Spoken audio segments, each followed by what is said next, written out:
Okay, so in this video, I wanted to make a slightly more detailed explanation for yesterday's cook-off problem, orthodox distinction. Basically, in this problem, if you would have given yesterday's cook-off, you will know. Otherwise, I'll just tell you what it is. You are given an integer sequence, an array, and for any pair of integers L and R, if you find OR of all the array elements from index L to index R, you will get n into n plus 1 by 2 possible pairs. And we have to determine if all these are distinct. So let us start with the basic test case example. Suppose the array is 1, 2, 7. What is OR operation? I hope you all know what is OR. 0 or 0 is 0. 1 or 0 is 1. And 1 or 1 is 1. So 1 or with anything is 1. 0 or with 0 is 0. I hope you know this much. Now let us see for this example. So if I do 1 or 2, what will I get? See, this is 1. Binary representation is this. And this is 2. I'm doing the binary representation. And now if I do OR, I will get 1, 1. So this is 3. Okay. Now 3 or 7. So 7 is this and 3 is this. If I do OR, I'm getting 7. So over here, when they say n into n plus 1 by 2 possible answers, all the answers are also the integer elements. That is, all the elements of the array are also answers, because this is also a subarray. This is also a subarray. This is also a subarray.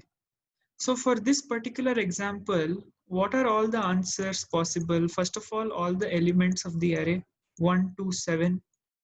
Then 1 or 2, which is 3. 1 or 2 or 7, which is 7. 2 or 7. What is 2 or 7? I'll do it here. 7 and 2.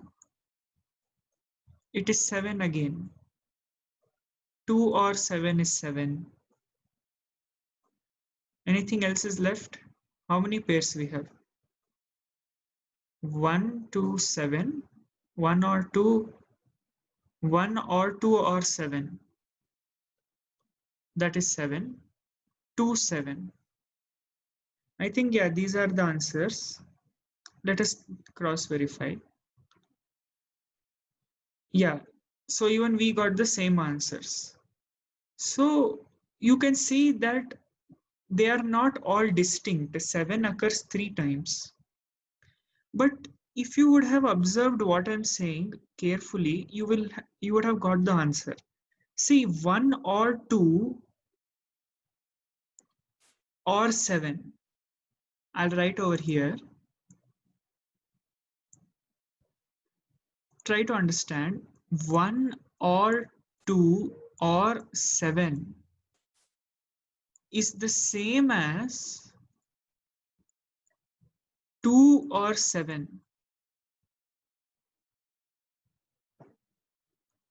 I hope you're understanding. 1 or 2 or 7 is the same as 2 or 7.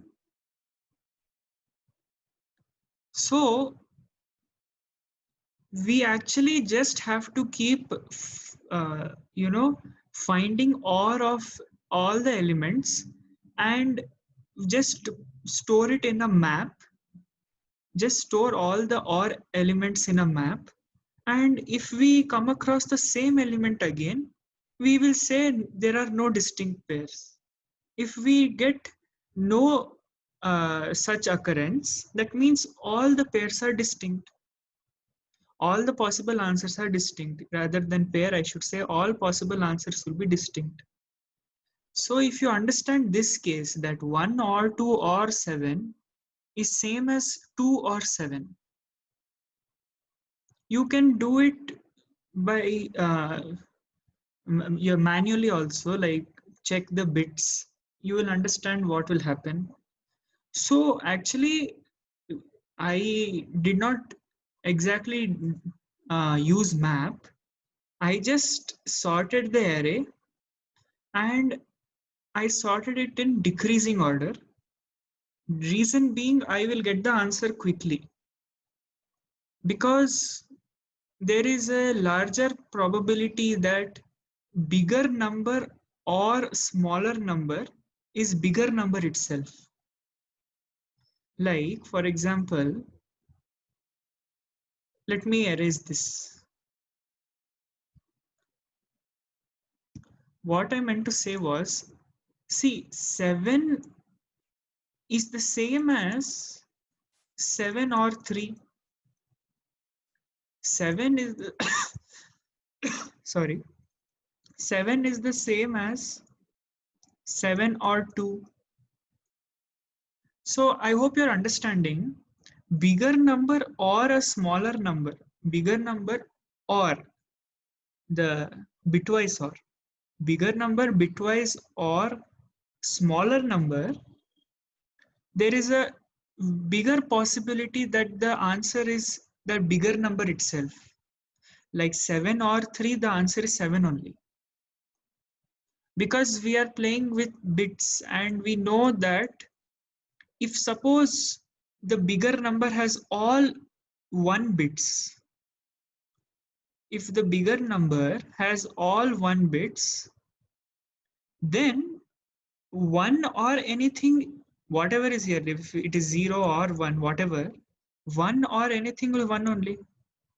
So if you sort the array in decreasing order and you just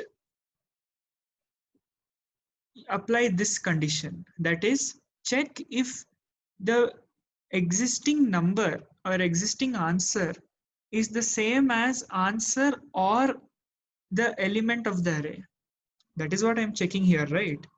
I am checking 7 is 7 equal to 7 or 3.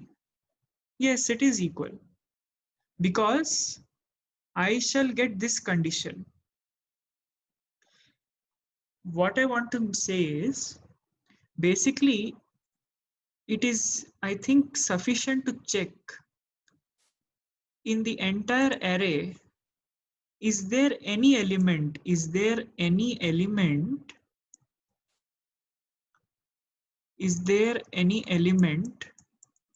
such that all the bits of that element are 1.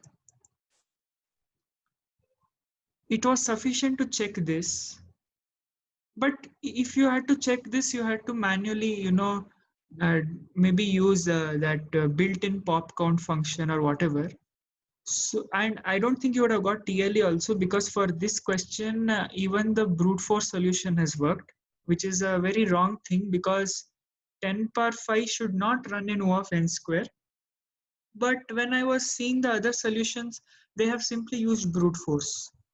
So I am explaining a better solution for you. And this solution actually makes more sense because, as I told you, a bigger number, if you OR it with a smaller number, if that bigger number has only ones in its binary representation, then the answer will always be the bigger number only. If there is no such number, you will have all distinct pairs. So the answer will become yes. So this was my solution. You can look at the code. You can manually do it for this case also. There are some big numbers. It will be a good practice for you. You can do it. But that's what I came to a conclusion. If any one of you have a test case wherein this fails, please let me know. Because there is a lot more learning when you learn such things like which test case has failed in this code. Like I always appreciate people who give me um, a counter example, and I suggest all the people watching this video also try to make some counter example for this and tell me if I'm wrong. And you can use unordered map, unordered set also, whatever you want. I just sorted the array, and maybe if you use unordered map, it will become faster. You don't have to sort the array that time if you use unordered map. So that's all. Thank you for watching, and bye.